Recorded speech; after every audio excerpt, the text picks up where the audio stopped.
नमस्कार, आर्यन खबर पे आपका स्वागत है। मैं हूं दीपक प्रियदर्शी।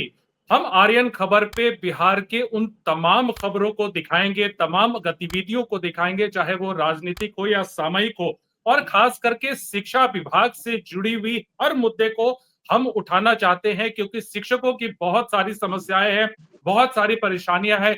लाखों की संख्या में शिक्षक हैं, लेकिन उनकी परेशानियां जो है वो कम नहीं हो रही हैं। कई ऐसे मुद्दे हैं जिन मुद्दों को लेकर लगातार शिक्षक आवाज उठाते रहे हैं, लेकिन कई बार उनकी बात मानी गई, लेकिन कई बार उनकी बात नहीं मानी गई। एक ऊहापोह की स्थिति कहीं ना कहीं होती है। इससे पहले जब प्रधान सचिव के पाठक थे, उस समय भी यही स्थिति थी, और जब वो नहीं है और एस सिद्धार्थ अभी शिक्षा विभाग के प्रधान सचिव हैं, तब भी एक कहीं ना कहीं ऊहापोह की स्थिति बिहार के शिक्षा विभाग में है। कई ऐसे मुद्दे हैं जिन मुद्दों को लेकर ये चर्चा होती रहती है कि आखिर शिक्षा विभाग में क्या चल रहा है। मेरे पास कुछ ऐसे मुद्दे हैं, मुद्दों की फेहरिस्त बहुत है, लेकिन मैं कुछ मुद्दों के बारे में जिक्र करना चाहता हूं कि आखिर शिक्षा विभाग में चल क्या रहा है। सीएमएफएस काम नहीं कर रहा, जिसके कारण वेतन भुगतान और तमाम जो पेमेंट है वो रुका पड़ा है। ट्रांसफर पोस्टिंग की बात जो लंबे समय से सरकार ने वायदा भी किया था, शिक्षा विभाग ने कहा था कि ट्रांसफर पोस्टिंग शिक्षकों की जल्द से जल्द होगी, उस पर भी कुछ नहीं हुआ है। एचआरएमएस का नंबर अभी तक शिक्षकों को नहीं मिला है जिन्होंने अभी तक उसको ज्वाइन किया है। साथ ही ये भी सुनने में आ रहा है, हालांकि पता नहीं औपचारिक इसकी घोषणा है या नहीं है, लेकिन ये भी सुनने में आ रहा है कि पूर्व के जो आईएएस के पाठक थे, उन्होंने जो डिसीजंस लिए थे शिक्षा विभाग में, उस पर काफी हद तक अभी विभाग में समीक्षा चल रही है कि उनके एक एक फैसले को खंगाला जा रहा है। इन्हीं तमाम मुद्दों पे चर्चा करने के लिए हम यहाँ मौजूद हैं। हमारे साथ यहाँ पे 3 शिक्षक प्रतिनिधि हैं। सबसे पहले बिहार राज्य प्राथमिक शिक्षक संघ से शैलेंद्र कुमार शर्मा जी हैं, वरिष्ठ शिक्षक प्रतिनिधि हैं। हमारे साथ आनंद मिश्रा जी है प्राथमिक शिक्षक संघ से, और शिक्षक संघ के प्रदेश अध्यक्ष केशव कुमार जी भी हैं। मैं सबसे पहले शैलेंद्र जी से जानना चाहता हूं। शैलेंद्र जी, आपका पूरा लंबा अनुभव है, आपने शिक्षा विभाग को काफी दिनों से देखा है और काफी लंबे समय से देख भी रहे हैं, बतौर शिक्षक और बतौर शिक्षक प्रतिनिधि के रूप में भी। चल क्या रहा है शिक्षा विभाग में? शिक्षा विभाग एक शोध का केंद्र बना हुआ है, जिसमें जितने भी भारतीय प्रशासनिक सेवा के लोग हैं और जितने भी शिक्षा विभाग के जो बीपीएससी के जो शिक्षा विभाग के शिक्षा शास्त्री लोग हैं, जो जिला शिक्षा पदाधिकारी से लेकर और नीचे प्रखंड शिक्षा विभाग के पदाधिकारी, ये सभी शोषक बने हुए हैं। और शिक्षा विभाग में ये आपने बात की है सीएफएमएस, एचआरएमएस, प्रान नंबर, अपार, व्यापार, ये सब चाबुक रखे हुए हैं शिक्षकों पर चलाने के लिए। जुल्म का और सितम का ये लोग जो व्यापार चला रहे हैं, नौकरशाह से लेकर विभागीय आईपीएस, भारतीय पुलिस सेवा का पदाधिकारी रह चुका और वर्तमान में माननीय बने हुए हैं शिक्षा मंत्री, जो मूक हैं, मूक दर्शक हैं और सरकार के सह पर ये कुछ बोलते हैं और कुछ करते हैं। जुल्म और सितम का जो आलम चला हुआ है, मैं के पाठक से ही लेकर आज तक जो सरकार की दुरंगी और दोहरी नीति के खिलाफ मैं बोलता आया हूं, चूंकि मैं अखिल भारतीय शैक्षिक संघ का राष्ट्रीय सचिव हूं और मैंने राष्ट्रीय स्तर पर भी इसकी बात की है कि शिक्षा को शोध का केंद्र आप बिहार में बनाए हुए हैं। सारे मेधा और जो पूरे वर्ल्ड में जो परचम लहराने वाले छात्र यहाँ के शिक्षकों के द्वारा पढ़ाए गए हैं, न कि भारतीय प्रशासनिक सेवा और शिक्षा विभाग के कतिपय पदाधिकारियों के द्वारा। यह मेहनत है शिक्षकों का, और शिक्षकों के पढ़ाए गए जो छात्र हैं वो पूरे भारतवर्ष ही नहीं विश्व में अपना डंका बजा रहे हैं। और स्थिति आज ऐसी दयनीय कर दी है, प्रमाण पत्र लाओ और शिक्षक बनो। डोमिसाइल नीति का ये करके बीपीएससी से 4 लाख का परीक्षा ले लो और 1 महीने में रिजल्ट दे दो। क्या बात है? किसी नियम और संविधान का कोई पालन नहीं हो रहा है और न्यायालय भी मूक दर्शक है। इस पर न्यायालयों पर भी उंगली उठ रही है। ये सरकार के और साथ न्यायालयों की भी उचित व्यवस्था नहीं है और न न्याय की व्यवस्था है, न इनका वेतन समय पर मिल रहा है, न कोई वेतन है।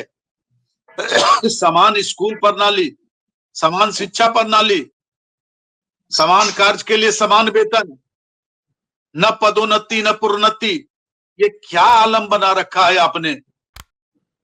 शिक्षकों को बंधुआ मजदूर बना रखा है आपने और शिक्षिकाओं का स्थिति जो है अत्यंत दयनीय है। कहीं स्थानांतरण की व्यवस्था नहीं है, नियमानुसार कोई स्थानांतरण नहीं हो रहे हैं, किसी प्रकार की व्यवस्था नहीं है, नारकीय स्थिति बना रखा है आपने। और कोई इस पर माननीय मुख्यमंत्री का कोई नहीं, सारा सह माननीय मुख्यमंत्री का है और मुख्यमंत्री के इशारे पर ये नौकरशाह चारागाह बनाए हुए हैं। बड़े बड़े माफिया जो शिक्षा विभाग में है, करोड़ों और अरबों की संपत्ति अर्जित किए हुए हैं जी, चाहे वो राजधानी का नाक के जिले में। चलें जी, हमारे साथ 2 शिक्षक प्रतिनिधि केशव जी भी है और आनंद जी भी है और ये लोग अभी वर्तमान में कार्यरत है और लगातार ये लोग शिक्षकों के हितों को लेकर अपनी आवाज उठाते रहे हैं। उनसे लेते ग्राउंड रियलिटी के बारे में हम बात करते हैं।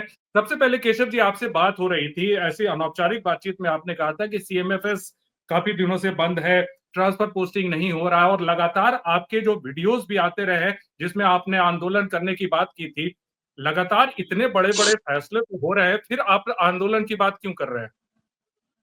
देखिए प्रियदर्शी जी, समय के अनुसार सरकार जो है ना, पूर्णतः जो पदाधिकारी है उनके हाथों में खेल रही है और पदाधिकारी किरानी के हाथ में खेल रहे हैं। मैं दावे के साथ कहता हूं कि आज के डेट में 10% भी ऐसे पदाधिकारी नहीं है जो किरानी के हाथ के खिलौना नहीं बन गए हैं। किरानी उनको कहता है कि ये काम कीजिए, सही है तो करते हैं, ये काम नहीं कीजिए तो नहीं करते। आज पदाधिकारियों की अपनी सोच नहीं है। मैं आपको बता दूं कि दिसंबर का पेमेंट नहीं हुआ है, जिनका पेमेंट सीएफएम से था, जैसे नियमित शिक्षक हैं, विशिष्ट शिक्षक हैं या जो बीपीएससी से बहाल शिक्षक है, उनका दिसंबर का पेमेंट नहीं हो रहा है। सीएफएम काम नहीं करे। जो संपत्ति का ब्यौरा देना है उसको अनुमोदन किया जाता है डीओ द्वारा, वो अनुमोदन नहीं हो रहा है। क्योंकि कम है, इसके पीछे मेन कारण क्या है सोचना होगा। हम तुलना कर रहे हैं अपनी अमेरिका से, हम तुलना कर रहे हैं जापान से।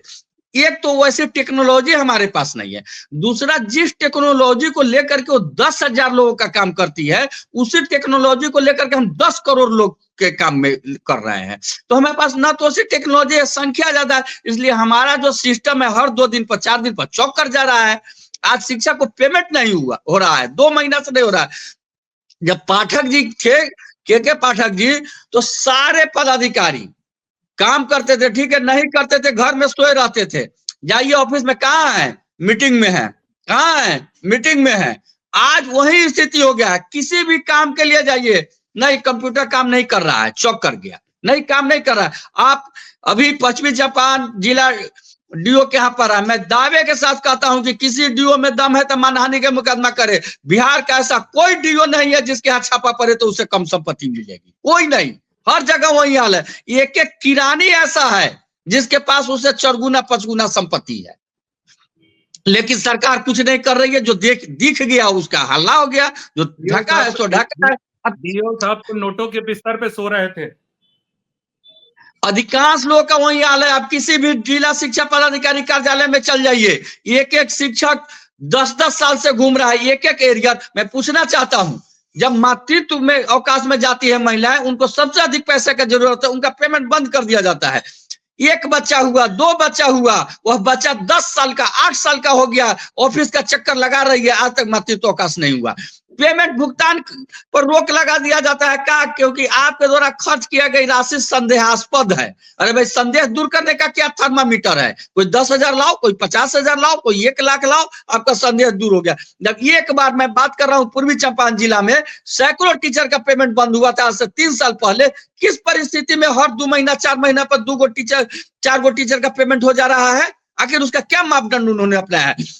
जो हाई कोर्ट का डिग्री लेकर आ रहा है, प्राधिकार का डिग्री लेकर के आ रहा है, उसको डीओ साहब लगातार दौड़ा रहे हैं, लगातार दौड़ रहे हैं। 90 साल के 80 साल के बुजुर्ग टीचर जिनको प्रवरण वेतनमान नहीं दिया है सरकार, या यहाँ के कर्मी, यहाँ के पदाधिकारी घूस के चक्कर में उनको लगातार परेशान किया जा रहा है। फाइल पर लिख करके ठंडे में दौड़ रहे हैं, लेकिन उनका काम नहीं किया जा रहा है। काम हो रहा है, इसका काम हो रहा है। बात करता हूँ जी केशव जी। आनंद जी एक बात बताइए, ये तमाम इतने फैसलों पर सवाल खड़े होते रहे, इससे पहले भी शिक्षा विभाग में कई प्रधान सचिव आए और सबसे ज्यादा चर्चा इस बात पे हुई जब आईएएस के पाठक आए, उनके हर फैसले जो है कहीं सुर्खियां बने, पूरे बिहार में उनके हर फैसलों की चर्चा हो रही थी। आज जिस तरह से केशव जी बता रहे हैं कि जब उनका कार्यकाल था, जिस भी अधिकारी से बात करो तो कहा गया कि मीटिंग में है, और आज जब वो ग्राउंड रियलिटी पे जाते हैं तो मालूम हुआ कि कंप्यूटर खराब है, कभी कहीं पे सीएमएफएस खराब है, कहीं पे कुछ खराब है। आपको क्या लगता है कि दोनों कार्यकाल में, जो अभी सिद्धार्थ का भी जो कार्यकाल चल रहा है,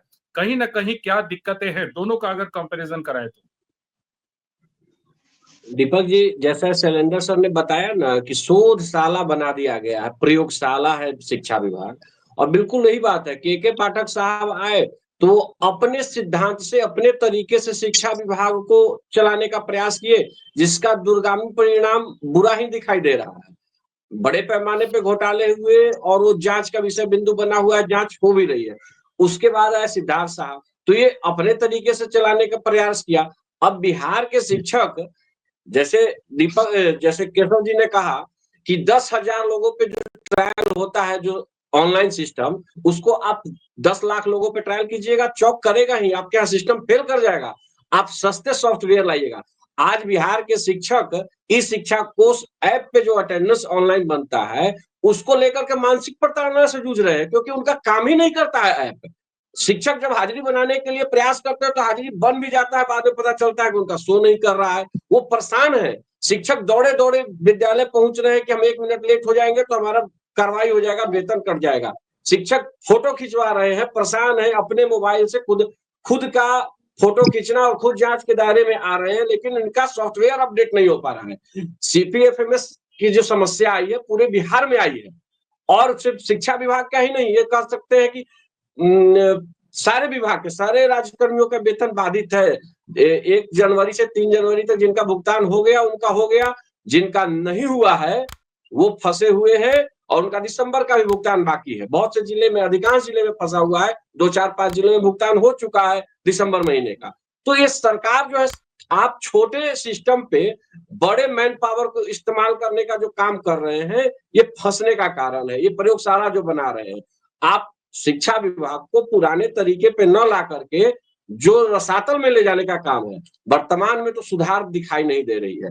शिक्षा ऐसा काम है कि शिक्षक पूरे मनोयोग से जब काम करेगा, तब जाकर के बच्चों में वो शिक्षा का प्रवेश करवा पाएगा, न कि शिक्षक को हंटर के नोक पे, जिस तरीके से के पाठक साहब ने टोला सेवक, तालीम मरकज और भी ब्लॉक के जितने भी चतुर्थ वर्गीय कर्मी थे, चपरासी वगैरह, सारे लोगों से विद्यालयों में जो जांच करवाया, एक दिन में एक विद्यालय में 5-5 निरीक्षण अधिकारी गए।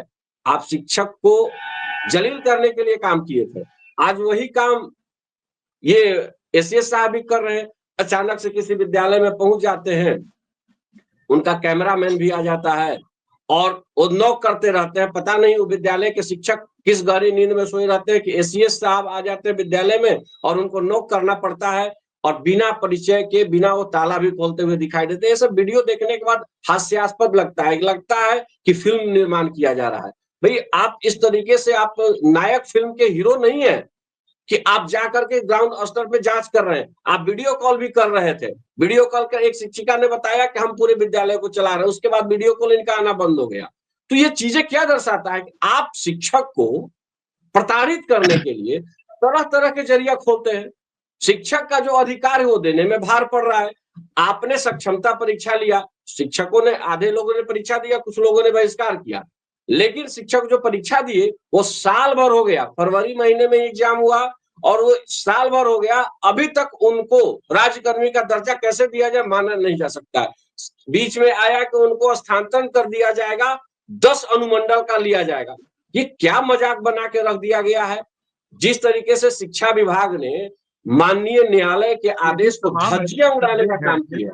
मैं आपको बता यही दूं तमाम दीपक ऐसी जी, चीजें हैं आनंद पटना जी, जो हाईकोर्ट के कहीं न ऐसे कहीं सवालों के दर्जनों घेरे केस में हैं जिसका जजमेंट शिक्षकों के पक्ष में है, और उनके अधिकारी और किरानी इस तरीके से गोल गोल घुमा करके लटका के मामले को रखते हैं, कभी फंसा देंगे। जैसे मैं आपको बता दूं, रेगुलर प्रशिक्षित शिक्षकों का 2 दिसंबर को माननीय निदेशक ने पत्र जारी किया कि सबको विरमण तिथि से ही दे दिया जाएगा प्रशिक्षण का दर्जा, लेकिन अधिकांश जिलों के डीओ डीपीओ और उनके किरानी ने सिर्फ इस नाम पे लटका। एक फैसला जो हाईकोर्ट का होता है वो सब पे लागू होता है। अगर 10,000 लोग उस जद में आ रहे हैं तो 10,000 पे लागू होता है, लेकिन चालाकी लाखों रुपए कमाने के लिए, घोटाला करने के लिए वो लोग कहेंगे कि बादीगण पे होता है। यानी एक ही तरह के मामले के लिए 1 लाख लोग जाएंगे न्यायालय में क्या?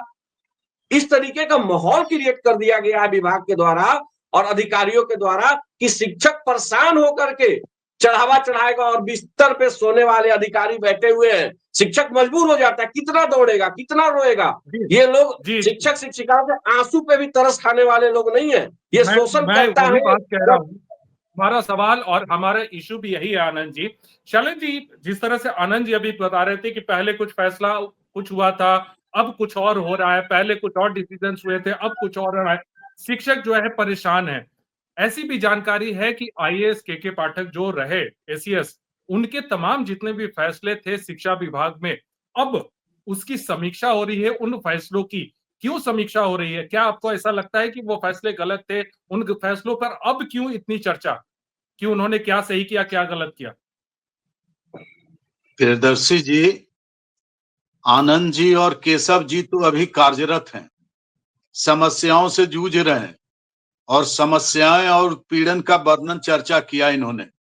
और आप जो कह रहे हैं के पाठक जी नहीं, महाजन जी को देखिए ना, अभी सीबीआई की जांच हो रही है, समान कार्य समान वेतन की का विरोध उन्होंने किया था और आज वो सीबीआई के जांच के दायरे में है।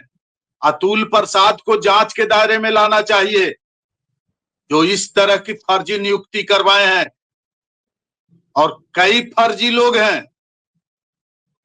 और एक आईपीएस मंत्री जो अपने विभाग के कतिपय पदाधिकारियों की जांच नहीं करवा रहे हैं संपत्ति की, वो जितने संपत्ति का ब्यौरा दे रहे हैं वो सब फर्जी दे रहे हैं। पत्नी के नाम पर, साला के नाम पर और भतीजी के नाम पर और बेटा के नाम पर और बेटी के नाम पर अरबों की संपत्ति सबके पास है। इसका उदाहरण पटना का डीओ, वो तो अभी डीओ का जो यहाँ जो छापामारी हुई है वो तो सब कुछ दिख गया ना शैल जी। करोड़ों का की रकम जो नहीं, है मैं उदाहरण दे रहा हूं। भ्रष्टाचार का शिक्षा विभाग में नाक के तले, दीपक के तले पटना का डीओ अपने डीपीओ राजकमल स्थापना के खिलाफ खुली चिट्ठी और आवेदन दिया है, लिखित रिपोर्ट सचिवालय में कि इनकी जांच की जाए, इनकी संपत्ति की जांच की जाए, ये भ्रष्ट है, भ्रष्टाचार में लिप्त है। और वो निदेशक माध्यमिक शिक्षा और निदेशक प्रशासन के द्वारा दबा दिया गया। ये तो स्थिति बनी हुई है। 4 लिपिकों के खिलाफ पटना में अब डीओ ने लिखा है और चूंकि डीओ भी एक भ्रष्ट पदाधिकारी है, के पाठक के नुमाइंदों में है और पटना में जितने भी कार्य किए गए हैं वो सब अभी तक लंबित हैं और सबसे करोड़ों की वसूली पटना डीओ ने किया है। इसका उदाहरण है मेरे पास।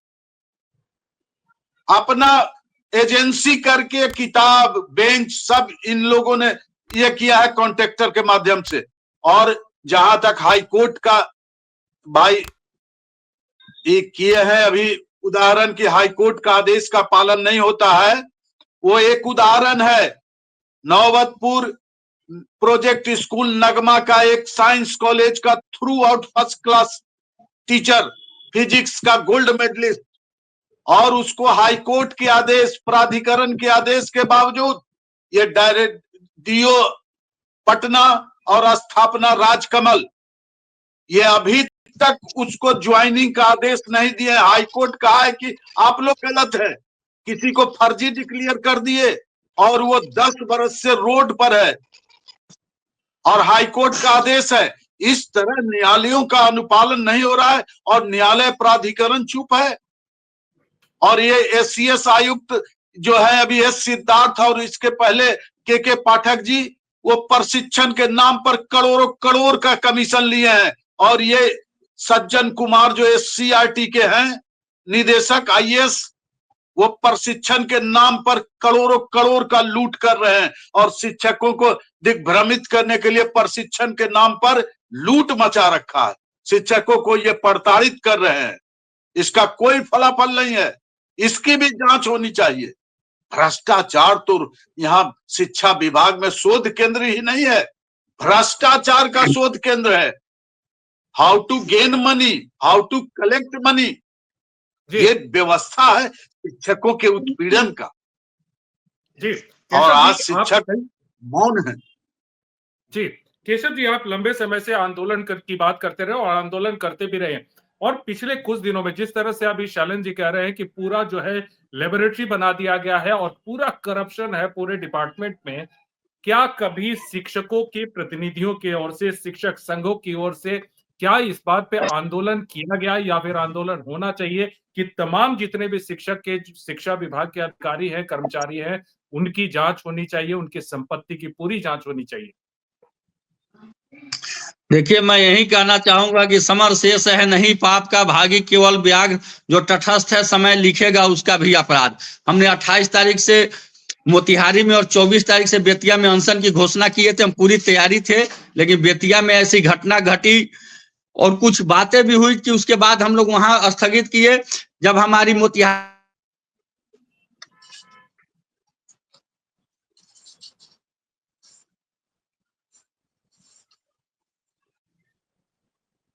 में हम लोग को रोड पर उतर करके आमने सामने लड़ना होगा। अभी आपको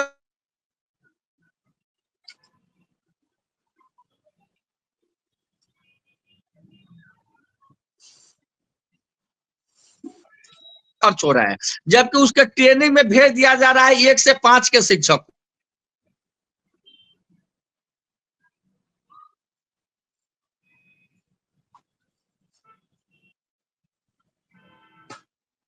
क्या पढ़ाएगा बच्चे को? 1 से 5 के टीचर क्या पढ़ाएगा 8वां को? लेकिन वही ले रहा है, वही कर रहा है।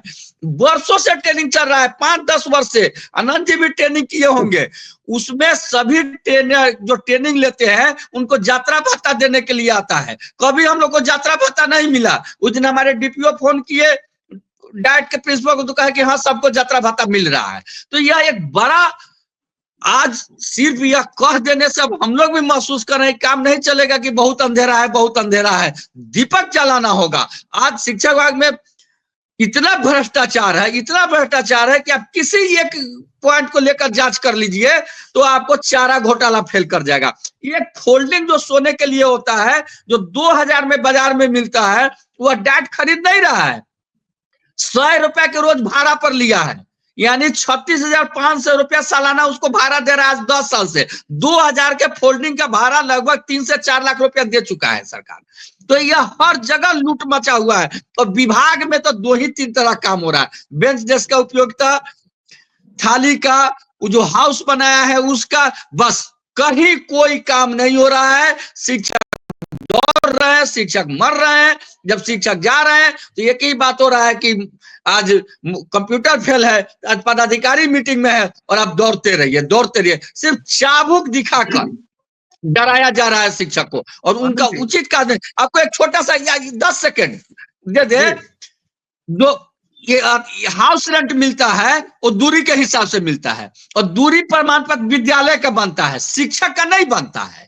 हम शिक्षक, अगर एक विद्यालय में 15 शिक्षक है तो 15 को समान आवास भत्ता ही मिलना चाहिए, क्योंकि शहर से उनकी दूरी बराबर है। एक ही विद्यालय में नियोजित शिक्षक को मिल रहा है 10%, 7.5%, नियमित को मिल रहा है 10%, 7.5%, लेकिन जो बीपीएससी के टीचर है उनको 4% ही मिल रहा है। कह रहा है कि कंप्यूटर काम नहीं करे। अरे भाई, कंप्यूटर में आदमी ना करता है।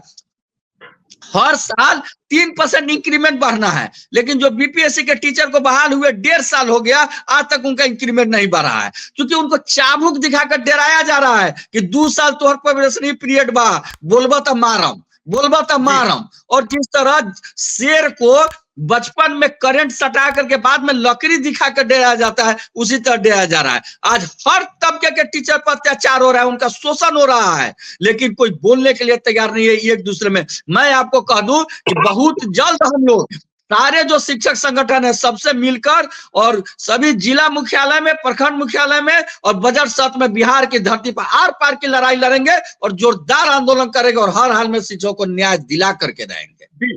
आनंद जी, जिस तरह से अभी केशव भी बोल रहे थे कि एक दीपक जलाना होगा, आंदोलन की बात करनी होगी, आंदोलन की बात पहले भी होती रही है आनंद जी। हम लोग अलग अलग प्लेटफॉर्म पे, मैं, आप, केशव जी, शैलेंद्र जी, तमाम लोग भी जुड़े हैं और उस पर बातचीत होती रही है कि आंदोलन होगा और तमाम इन चीजों पे आप लोग आवाज उठाएंगे। लेकिन सवाल है कि ये आवाज उस तरह से तो कभी उठती हुई दिखती नहीं है। हम लोग डिबेट में इस बात पे चर्चा जरूर कर लेते हैं, लेकिन उस तरह से कभी ये आवाज उठती हुई दिखती नहीं है, न तो सदन के बाहर न तो सदन के अंदर। अब तो सदन में शिक्षक के प्रतिनिधि भी मौजूद हैं। दीपक जी, मैं आपकी बातों से सहमत नहीं हूं। आंदोलन हमेशा हुआ है और आंदोलन का लाभ भी मिला है। अब भले वो आंशिक रूप से हो, हमने जिस मुद्दे को लेकर के लड़ाई लड़ी उस मुद्दे में तत्कालीन कुछ समझौता हुआ, हमारे आंदोलन का भी लाभ हमारे शिक्षक साथी को मिला है और हमारे आंदोलन से सरकार को बैकफुट पे जाना पड़ा है। ये कई मौकों पे ऐसा हुआ है।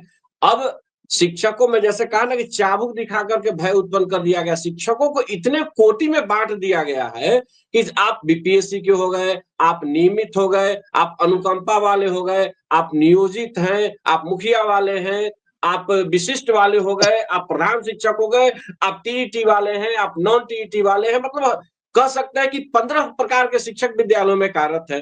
अब शिक्षकों में इतना भेद कर दिया गया तो उनको यूनाइट करने के लिए संगठनों को नाको चने चबाने की स्थिति हो जाती है। आज मैं बता दूं, पूरे देश स्तर पर अखिल भारतीय प्राथमिक शिक्षक संघ नए पेंशन योजना के विरोध में और पुरानी पेंशन योजना को लेकर के काला बिल्ला लगा रही है, जिसको पूरे बिहार के शिक्षकों ने समर्थन दिया है। लेकिन बहुत से जगह पे ऐसे भी शिक्षक साथी हैं जो कह रहे हैं कि हम नहीं करेंगे। तो ये चीजें जाहिर करती है कि शिक्षकों में भेदभाव पैदा हो गया है और जिसका फायदा सरकार हमेशा उठाती है। लेकिन जो शिक्षक लड़ने वाले हैं, जो भिड़ने वाले हैं, वो संघर्ष करने वाले हैं, हमेशा उसका लाभ सभी शिक्षकों को होते रहा है। जैसे केशव जी ने बताया कि हम सभी संगठनों को एक साथ ला करके एक मंच पे आंदोलन करेंगे। आप देखिए ना, सक्षमता परीक्षा के बाद सबको अनुमंडल से बाहर करने की बात आई थी, शिक्षक संगठनों ने जोरदार विरोध किया, जिसका परिणाम हुआ कि जो जिस विद्यालय में है, आपको ज्ञात होगा, करोड़ों रुपया खर्च करके माननीय मुख्यमंत्री जी का कार्यक्रम के द्वारा, उनके हाथों के द्वारा सबको नियुक्ति पत्र दिया गया था, सबको दूसरे जिला में पोस्टिंग कर दिया गया था, लेकिन उसको भी रद्द कर दिया गया। शिक्षकों का आंदोलन भी था, शिक्षकों का भय था सरकार में कि शिक्षक एकजुट होकर के सड़क पे आ जाएंगे। शिक्षक न्यायालय में गए, लेकिन न्यायालय में सुनवाई से पहले ही सरकार ने विड्रॉ कर लिया। यानी शिक्षकों के एकता से, शिक्षकों के आक्रोश से सरकार भयभीत हुई, लेकिन वो आंशिक सफलता थी, पूर्णकालिक सफलता। ये तो उस जगह ऐसा तो है नहीं कि आंदोलन करके हम डीओ साहब या हम निर्देशक बन जाएंगे। हम रहेंगे तो शिक्षक ही, तो कार्य तो करना है डीओ साहब को, डीपीओ साहब को, कार्य करना है निदेशक साहब को, और कार्य करवाना है शिक्षा मंत्री जी को। ऐसा भी दौर रहा है ना कि माननीय शिक्षा मंत्री भी 1 महीने तक अपने विभाग में कदम नहीं रखे, लेकिन कितना भी प्रताड़ित हो कोई शिक्षक, एक भी शिक्षक ऐसा डरपोक निकला क्या? वो बहादुरी से सामना किया, चाहे कितना भी शिक्षकों को प्रताड़ित किया गया हो। लेकिन माननीय राजनीतिक करने वाले एक राजनीतिक दल के बड़े नेता अपने विभाग में डर से नहीं गए अपने पदाधिकारियों के। तो ये साबित करता है कि शिक्षक कमजोर नहीं है। शिक्षक अगर भयग्रस्त है तो अपने परिवार को लेकर के, शिक्षक अगर ईमानदारी से काम कर रहा है तो बिल्कुल नहीं डरेगा और ईमानदारी के बदौलत लड़ाई लड़ेगा। चाहे लाख कोटियों में सरकार हमें बांटने का प्रयास करे, हम एकजुट होंगे और जब एकजुट होकर के संघर्ष करेंगे तो सरकार को बैकफुट पे आना पड़ेगा। माननीय मुख्यमंत्री को हमारी मांगों को सुनना पड़ेगा। हम कोई अलग से तो मांग नहीं रहे हैं कि हमको स्वर्ग से ले आकर के राजगद्दी दे दीजिए या अपना मुख्यमंत्री का कुर्सी दे दीजिए। हमें शैक्षणिक काम करने दीजिए, हमें शिक्षा में सुधार करने के लिए प्रयोग करने दीजिए। शिक्षकों को प्रताड़ित करने के लिए आप प्रयोग मत कीजिए। ये जो प्रयोगशाला बना हुआ है शिक्षा को बर्बाद करने के लिए बना हुआ है, शिक्षा को सुधार के लिए नहीं बना हुआ है। आप पुराने दिनों को चले जाइए, शैलेंद्र सर के वक्त को याद कर लीजिए कि शिक्षक और छात्र का क्या रिश्ता रहता था।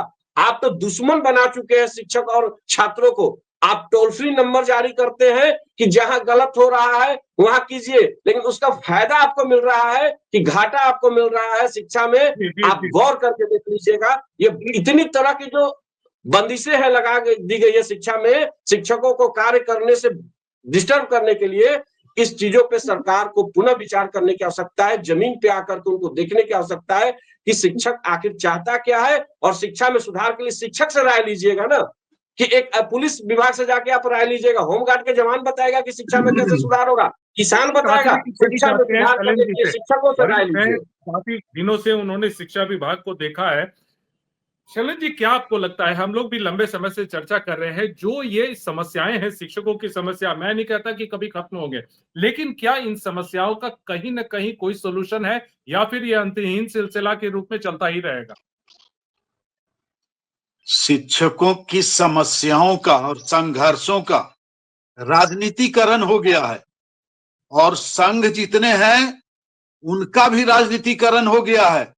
खंड खंड में संघ बट गए हैं और सबको राजनीतिक गलियारे में पहुंचने की ललक सवार हो गई है, चाहे वो अखिल भारतीय हो या राजकीय हो।